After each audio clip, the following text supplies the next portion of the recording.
Hello,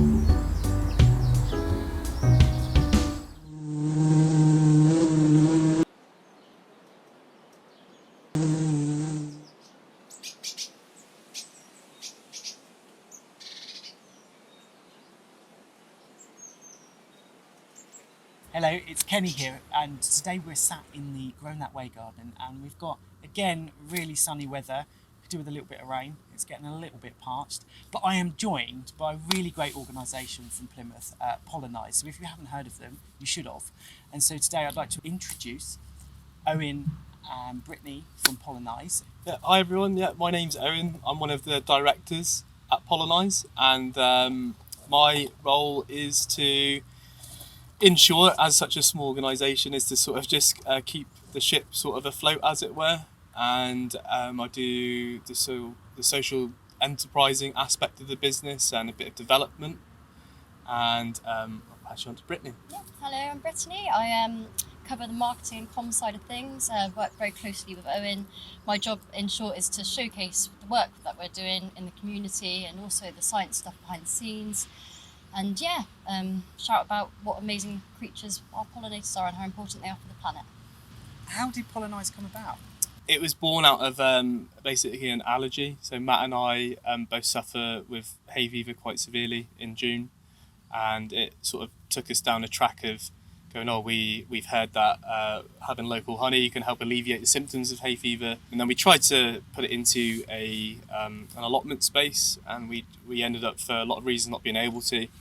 So it forced us to look at different ways to keep honeybees in the urban environment. And that essentially resulted in approaching sort of high-profile, iconic institutions in Plymouth, looking at their underused or underutilised spaces and asking if we could essentially keep bees there. So we thought, let's turn this into a business, and that's kind of how it ended up becoming the social enterprise that it is. The challenge is in the urban environment is how do we connect people to nature in a way in which is like tangible for them, where they go, by me doing something, it results in X for them. And what do you think, we could be growing from a very simple baseline?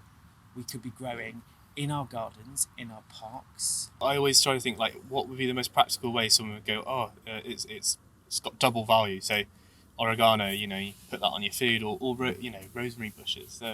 When they flower, they're brilliant for pollinators. And I think if people can, I think that's the balance and compromise. You got a food source, and it's amazing for pollinators. You look at thyme, the big sort of pink field. Yeah. It's like, that bang for buck. Exactly. That's exactly how. Yeah, it's the best way to explain it. And I think that would be the starting place for me. And I think that's where I started. I was like, it attracts loads of pollinators as well. I know not everyone gets the chance, doesn't have a back garden space, but everybody will have a window space which they can put a small box on, and you can grow chilies in that. You can put up some wildflowers along it. There are very small ways which make significant difference, and I think also what that does for people's mindset as well. One of the projects we're doing with our beehives at the moment is to decode the honeybee waggle dance in real time. And for people that don't know what the waggle dance is, it's essentially the bee will come back after a foraging sort of journey, will come down and do a dance, and it basically is a set of coordinates to the other bee saying, put all of your effort here because this is where there's good forage, and I know that. It's a postcode for where the it's a set the of best stuff is. If we know where the bees are going, at what time, and the distance they're travelling for the forage, because we know that they have a preferential radius and distance they like to travel. If they're going close by, that might be indicative that there's good forage close by. But if they're going beyond their foraging radius, that might suggest that there isn't enough close by. And that could help inform how, like, a statutory body like the council could go, well, we need to do something about this because they're travelling too far. How can people get involved with you guys, and how can they find you? Yeah, so Brittany does a really good job at looking after all of our social media channels. So we have a LinkedIn, we have a Twitter, an Instagram, and a Facebook, and a YouTube as well. And the easiest way to get involved is to go visit our website. It's pollenize.org.uk. and we do a lot of things, like there's a free newsletter. You can come and do the beekeeping with us and get a share from the honey. You don't have to do beekeeping, you can just get a share of the honey. We sell seed packets, which they basically do 1 metre squared, they're native wildflowers.